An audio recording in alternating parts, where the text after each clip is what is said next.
지난해 말 국회를 통과한 경찰청법 개정안에 따라 7월부터 경찰 조직이 크게 국가경찰과 자치경찰로 분리 운영됩니다. 다만 수사 영역은 국가경찰 안에서 독립적으로 역할을 수행합니다. 이 가운데 가장 주목되는 것은 자치경찰입니다.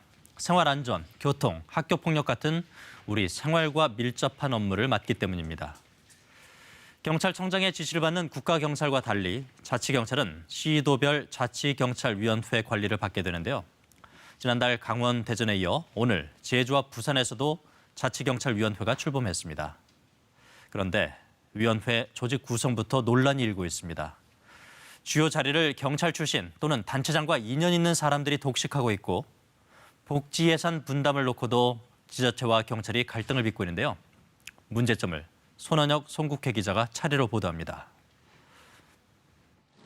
부산형 자치경찰을 이끌 자치경찰위원회가 닻을 올렸습니다. 국가 권력이었던 경찰권을 자치단체에 일부 돌려주는 큰 변화입니다. 하지만 위원회 구성부터 논란입니다. 경찰권의 분산이라는 도입 취지가 어색하게 위원장과 사무국장 두 자리를 경찰 출신이 차지했습니다. 특히 위원장은 최근 부산시장 선거에서 박형준 후보 캠프 일을 도운 것으로 알려졌습니다. 초기 단계에 잘 자치경찰제가 정립될 수 있도록 오히려 잘 아는 사람들이 시작하는 게 더욱 장점일 것 같고. 오는 10일 출범을 앞둔 경상남도 자치경찰위원회도 다르지 않습니다. 김경수 경남지사가 지명한 한 교수 출신 위원은 2018년 지방선거 당시 김 지사 후보 후원회장에다 인수위원회 자문위원을 맡았습니다.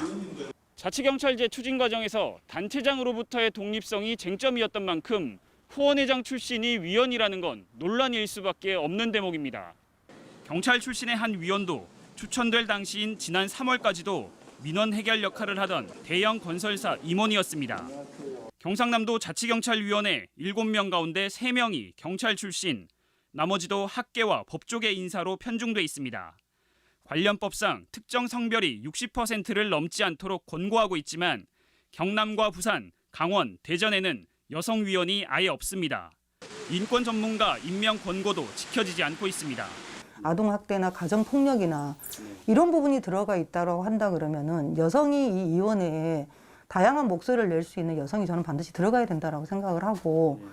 자치단체의 치안 정책과 인사, 예산, 감사 등의 권한을 가진 자치경찰위원회 구성부터 논란을 빚으면서 제 역할을 할 수 있을지 우려의 목소리가 커지고 있습니다.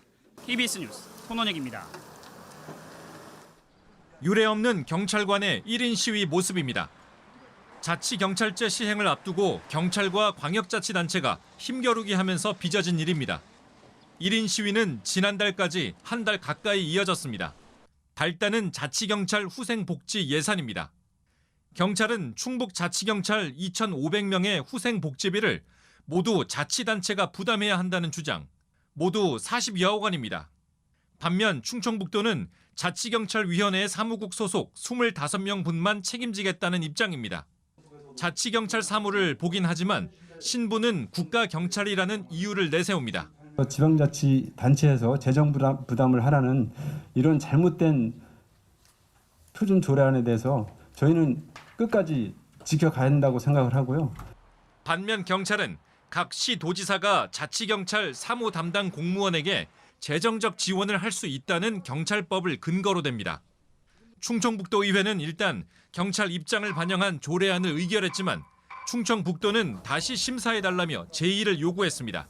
제의 요구를 한다는 것은 기본에 맞지 않다고 생각합니다. 법적 논리나 상식에 반하는 주장이라고 저는 생각합니다. 다른 지역에선 일단 조례에 후생복지비를 시도에서 지원할 수 있다고 명문화했지만 지원 규모와 방식 등에 대해선 구체적 논의가 진행되지 않고 있습니다. 언제든 충북과 같은 상황이 또 발생할 수 있는 셈인데 자치경찰제 전면 시행까진 이제 한 달여밖에 남지 않았습니다. KBS 뉴스 송국혜입니다.